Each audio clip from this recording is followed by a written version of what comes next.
We're going to win so much, you may even get tired of winning. Well, President Trump promised a lot of winning, and he's done a bit of it already. The stock market doing great. The economy just added 300,000 jobs in a month, and illegal immigration has dropped sharply, according to some statistics. But if you watch the news, the focus is on President Trump's messes, the troubled executive order on immigration, the never-ending feud over Russia, and much more. Is the Trump administration sneakily off to a good start in achieving its promises? Charles Krauthammer joins us now. Charles, we talked about jobs up, stock market up. Alec Baldwin is even saying he may give up the impression on SNL. He thinks people may get tired of it. You think Alec Baldwin is just tired of all this winning? Well, I'd say it's a bit premature to declare that we have excessive winning. I will say the stock market and the job market are things that do respond to confidence. There is great confidence that the Republicans being in charge in the House and in the Congress will pass tax reform, lower rates, lower corporate rates, will cut back on regulation, which is the formula for growth. So if you're in the market, it's likely that the economy will grow. And isn't that tied to Obamacare in the sense that if they get stalled on Obamacare, that's going to push the timetable back on tax reform and tax cuts and could be a real problem? Which is why these early signs are nice, but they are tenuous. Look, the market is not going to keep climbing indefinitely. I think I can predict with confidence at some point it will turn around and go backwards. And at that point, what is Trump going to say? We're going to get tired of losing? So, look, some things are attributable, some things are not. Trump himself tweeted out, I think you heard this from Ben Carson, the statistic that after a month, the deficit had gone down by $10 billion under him, and under Obama after the first month, it had gone up by $20 billion, which of course is a complete and total irrelevancy. It fluctuates. It fluctuates every hour, let alone every month. But what's your sense now? You mentioned Russia a moment ago, and Sean Hannity had a journalist on last night, Sarah Carter. She's going to come back tonight, so people are going to want to stick around back with Sean, saying that the FBI has been investigating and has found no evidence of collusion between the Russian officials and the Trump campaign. And as you know, James Clapper said much the same in a series of television interviews a few days ago. So what's all the hullabaloo about if the FBI hasn't found anything that's really collusion? Well, in fact, I asked that question in my column. Here we are about to embark, and we are being completely flooded with news about two accusations. The first is that the Trump campaign colluded with the Russians. As you say, there's no evidence for that. You can ask anybody. They'll say, well, there's this, there's that. There were meetings, there was contact. But that doesn't mean a thing. A meeting, Flynn had a meeting with the Russian ambassador. Maybe he talked about sanctions. So what? That's his job. The meetings prove nothing. So there is no evidence. They may discover evidence. I'm not saying it's impossible. But as of now, we have this complete frenzy where there's no evidence of collusion. And as you say, James Clapper is not a guy who's sort of having a bromance with Donald Trump. Yeah. They were pretty at each other's throats. Clapper and himself. He headed for the exits quickly when Trump got elected. Exactly. But Clapper himself, who wrote the report, handed it to Obama when he was leaving, said there's nothing in there to support the collusion. At least not yet, charge. as you say. It's still going to play out. We may find out, but it is a little disproportionate. The other charge, of course, is the Trump charge that Obama had wiretapped him. There is even less evidence on that. So here we are as a country about to go into a rabbit hole, chasing our tails on these issues. Well, perhaps we'll find something. I think the odds are that we're not. And there's a lot happening, and we ought to be paying attention. And that investigation by the FBI is happening not in a vacuum, but as WikiLeaks keeps dumping out more documents that could be very damaging to this country. I think the current WikiLeaks dump is the worst of all. It's one thing when you leak names, when you leak incidents, that's pretty bad, the Snowden thing. But when you're leaking documents, you're leaking here methods and sources. These are the keys to getting in. These are telling the world how we get into their systems, how we can fake intrusions, all the tricks that we need. And once you release that, then I think our huge technological advantage, which we have, look at what we did in this is a lot worse than John Podesta making catty comments about Hillary Clinton or reporters, and yet I'm not seeing a lot of Democratic outrage. Yeah, look, the hypocrisy here is really unbelievable. If your side is being bitten, you get all upset. The other guys are being bitten, like in the campaign. Trump says, I love WikiLeaks. I don't think he loves them today. Because he's the commander-in-chief who has to deal with the fallout. This is undermining our entire system. And the other thing it does, apart from everything else, is it exposes Americans to suspicions about the intentions of their own government. Sure. Are they listening in on my microwave? But last question, is there some credence to the suspicion some of our viewers may have when, for example, Judge Napolitano was talking about a report today where Samsung is saying, we care so much about privacy, and then it turns out, well, maybe they allowed British intelligence services to dip into American television sets here with those Samsung smart TVs. So the CIA says, we don't spy on Americans. But did the British intelligence services tap into those TVs? That undermines confidence. That does. As I said to Judge Napolitano just a little while ago in a special report, well, in that case, don't talk to your microwave. It's not safe anymore. Always good advice from Charles Gardner. Yes. Don't talk to your microwave. This is where you come for that. Where else can you get that kind of key insight? We appreciate it. From a psychiatrist, remember. Thank you, Charles. And after the break, Tucker will be here for his own show. I kid, because we love Tucker. He talks to a Middle Eastern diplomat. Serious story. That diplomat has penned a lengthy letter to his sons about how to be a Muslim in the modern world and not fall prey to radical Islam. Plus, today is the 10th anniversary of a retired FBI agent disappearing in Iran. Far too many people have moved on from the story. We have not. We'll talk to his son for an emotional look at their efforts to bring Robert Levinson home. A growing list of states now joining Hawaii in challenging President Trump's updated travel order affecting 6 Muslim-majority countries. For more, we go back to Trace Gallagher live tonight in Los Angeles. Good to see you, Trace. Hey, Ed, Hawaii is filing a separate lawsuit against the new Trump travel ban. The other states have decided to jump on board with Washington State. Remember, it was the Washington lawsuit against the first travel ban that led District Judge James Robart to issue a temporary restraining order, halting the ban. A 3-judge panel of the Ninth Circuit Court of Appeals then upheld that restraining order. Now, Washington State Attorney General Bob Ferguson, joined by Minnesota, Oregon, Massachusetts, and New York, is asking Judge Robart to apply the original restraining order against the new executive order. Here's the AG. In our view, this new executive order contains many of the same legal weaknesses as the first and reinstates some of the identical policies as the original.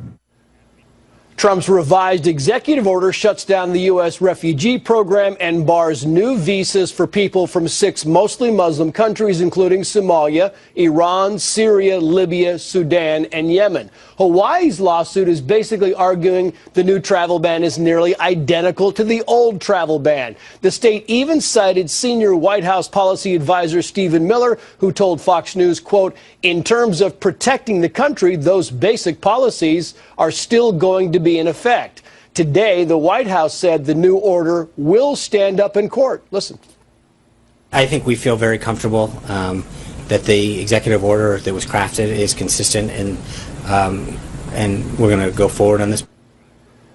Now, the old travel ban would be revoked once the new order goes into effect on March 16th, unless, of course, a judge blocks the new order. Ed. Which would surprise nobody. Trace, appreciate your reporting. Right. The president says his second executive order focused on pausing travel from those 6 nations known to have trouble with terror shows radical Islam is a major concern to this administration and the entire world. Recently, Tucker spoke to Omar Saif Gobash, the ambassador of the United Arab Emirates to Russia. The ambassador recently wrote a book, Letters to a Young Muslim, about what it means to be Muslim in the 21st century and how to avoid the lure of radicalism. Here it is. Ambassador, thanks for joining us. Thank you.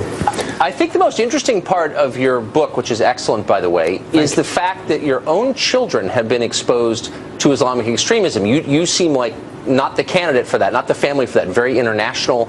You live outside the Middle East. But even your children have been exposed. What do you tell them? Well, the first thing I think we have to be aware of is that this is part of, it's simply part of the internet, and it's exposed to, or rather it presents itself in so many different ways through globalization and the technologies that we use. So I actually worried that if my children weren't immune to these ideas, then really all of us are exposed to it. So I had to take a stand of my own, and I put those ideas into the book that I've written. It seems like most of the spokesmen for moderate Islam that we see, at least on American television, are apostates. They're no longer affiliated with the religion. But you are a Muslim, a practicing Muslim. Yes, Do you absolutely. think the criticism is fair that moderate Muslims such as yourself haven't done enough to speak up against extremism? I used to be one of the moderate Muslims who would say about ourselves that we haven't done enough to speak up about it. The problem here was, and for me personally, was that it's very difficult to kind of latch onto particular ideas. I actually write from the position of a layperson. I do not present myself as a theologian, but what I am doing is I am claiming space for lay people and people of good faith to be able to come to the table and speak to the scholars of Islam and speak to the religious authorities and really kind of stake out a new area where we can actually engage in a dialogue between those who claim this deep religious knowledge and those who simply want to be sort of good moral ethical agents as Muslims in the world. Is there something intrinsic to Islam that produces violent behavior? No, honestly, I don't think so. I think that there is a certain reading that allows for the violence, but I think is that it's a particularly narrow and it's a reading that reflects a certain kind of upbringing. And I think that the readings of Islam, whatever reading you're coming out with, is going to be related to the socio-economic background that you are either coming out of or you were exposed to. So if you look at somebody like Osama bin Laden, he had all of the advantages possible. He had as well a cosmopolitan life. He had this education. He had money, and yet he was looking at the Arab world and said, "Oh, there's this tremendous injustice that's taking place. I must now fight in whatever way he thought he could." Now, that is a particularly worrying example of how things develop. We all sort of are witnesses. The privileged within Arab society or Muslim society are witness to the socio-economic catastrophe of the Arab world in particular, and parts of the Muslim world. And what I want to say is that actually there are much more positive ways in which we can begin to react to that socio-economic reality. It's people like me and my generation who are very privileged, who should be taking steps to alleviate the suffering of fellow Muslims and to really sort of re-establish a semblance of economic kind of well-being and a functioning state in different parts of the Arab world and North Africa. So can a Muslim who takes his religion seriously, an Orthodox Muslim, be tolerant of people who aren't Orthodox Muslims?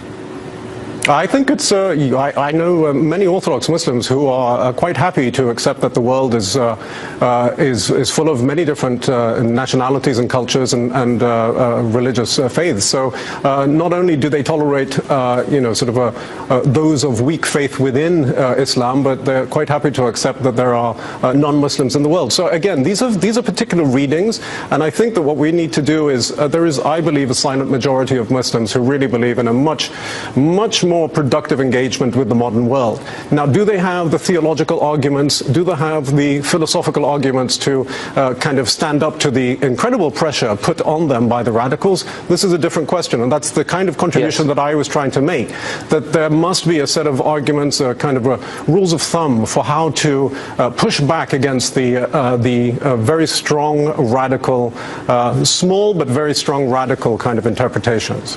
And thank you for providing that. That's obviously necessary. Thanks, Ambassador, for joining us. Thank you. 10 years ago today, U.S. citizen and former FBI agent Bob Levinson disappeared while inside Iran. The Iranian government claims it is not holding him. According to the Associated Press, Levinson was involved in a CIA operation which his family disputes. They've accused President Bush and Obama of abandoning him, but perhaps this new administration will be different. And today, White House Press Secretary Sean Spicer signaled that determining Levinson's fate is a top priority. Finally, I want to take a moment to acknowledge that today is the 10-year anniversary of the disappearance of former FBI agent Robert Levinson from Kish Island, Iran. The Trump administration remains unwavering in our commitment to locate Mr. Levinson and bring him home. The Levinson family has suffered far too long, and we will not rest until his case is resolved. Dan Levinson is Bob's son. He joins us now live, and in fact, you have 6 siblings. Yes. So big family. Walk me through this. This has to be a tough day.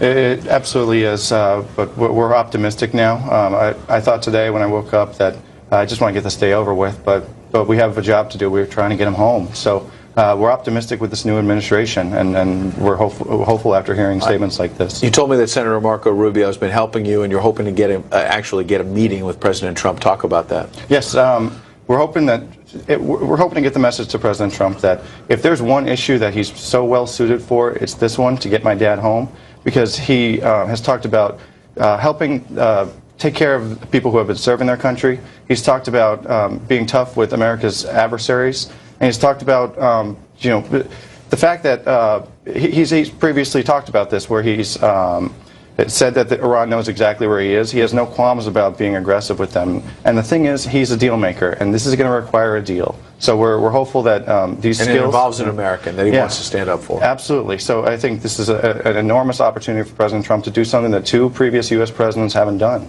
And do you think President Obama didn't do enough because of the Iran nuclear deal, and he was trying to get favor with them? I think that is one of those issues, and I think that it wasn't. He had said many times over the years that it was a top priority, but he had 8 years to get him out, and he didn't. I think the biggest issue with that, though, is he's never aggressive with the Iranians. He never issued threats of repercussions for them for their inaction. So we know that President Trump has no qualms about doing that, threatening sanctions, threatening to label the Iranian Revolutionary Guard a terrorist organization. So we're hoping that he's going to be. Let's talk about Iran, because your family put out a statement, and as I read it, sometimes statements can be simple, straightforward. There's tough words in here. And I understand your pain, obviously, and it's probably coming from there. You say for 10 years, the government of Iran has been allowed to dodge and weave every time it was asked to come clean about what happened to Bob and send him home. Where is the outrage of this treatment of an American citizen? Start with that. Well, the Iranian government arrested my dad. They've held him for 10 years and without any basic human rights. And this is an American citizen, and there should be outrage around the world. And they've been getting away with it. And this is unbelievable that it's been this long, and that I'm still coming out here and having to plead to get action and to... When we just had the Iranians at the table on the nuclear deal. Yeah, absolutely, and I think that was an enormous opportunity that was squandered as well. And another part of the statement caught my eye. You say, even Bob's government co-workers and their bosses, they know who they are, ran away when he disappeared to their lasting shame. Yeah, that was...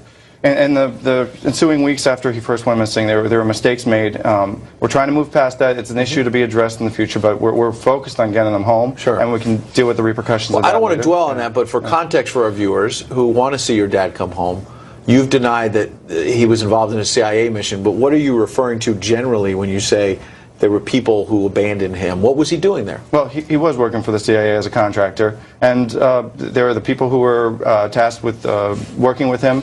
They denied it at first and lied to federal investigators at the FBI about his ties. So that was a big issue for us, and it's just there's so many complex aspects to this, and the focus for us is that the Iranians really have denied everything since. I can't even imagine your anger when I think about what the Iranian government has done with these stalling, what previous administrations have done, but then mixed with the emotion of just sadness and so much sorrow. How does your family deal with it? My mom had told us from the onset, take it one day at a time. We've got to focus on our lives while also working to get him home. He's missed so much. He's missed several weddings. He has 2 grandchildren on the way, several that he hasn't ever met with. And that's tough when our family's all together because we have a big family and it's a happy time. But so what gives you hope after, as the last question, after all this time? Some people might have given up hope and said too much time has passed. What still gives you hope? I get it. 10 years, someone's missing and you haven't heard. But we fully believe he's alive. The FBI investigators who are involved in the case on a daily basis believe he's alive. People survive 10-year prison sentences all the time. He's relatively young. He's going to be 69 tomorrow. And he has a lot to come home to. And they think that the 2 most pressing health issues he has, diabetes, hypertension, those can be resolved with a limited, staple diet that he's eating over there. Dan, we hope he comes home very soon. And we're certainly not going to turn away from the story. Tucker's committed to it, and Great. so is Fox. Thank you so much. Best to your family.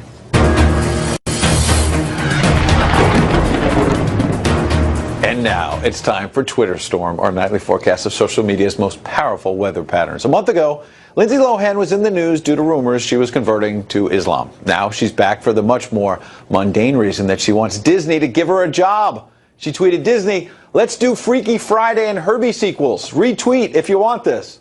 Some people were enthusiastic, others less so. Jason R. Adams tweeted, "She's desperate for work and craving attention. She got a little by saying she was racially profiled for wearing a hijab."